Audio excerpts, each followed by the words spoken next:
Kembalinya Aliando Syarif di dunia entertainment mengejutkan banyak orang sekaligus menjadi kabar bahagia.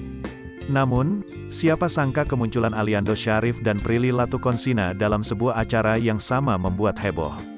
Pasalnya, Aliando Syarif dan Prilly Latuconsina sudah tidak bertemu sejak 8 tahun lalu.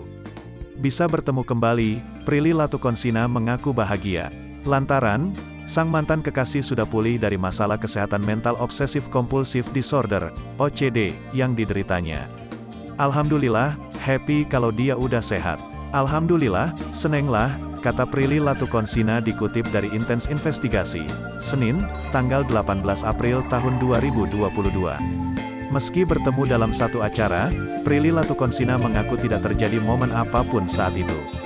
Enggak ada, tutur wanita kelahiran tanggal 15 Oktober tahun 1996 itu.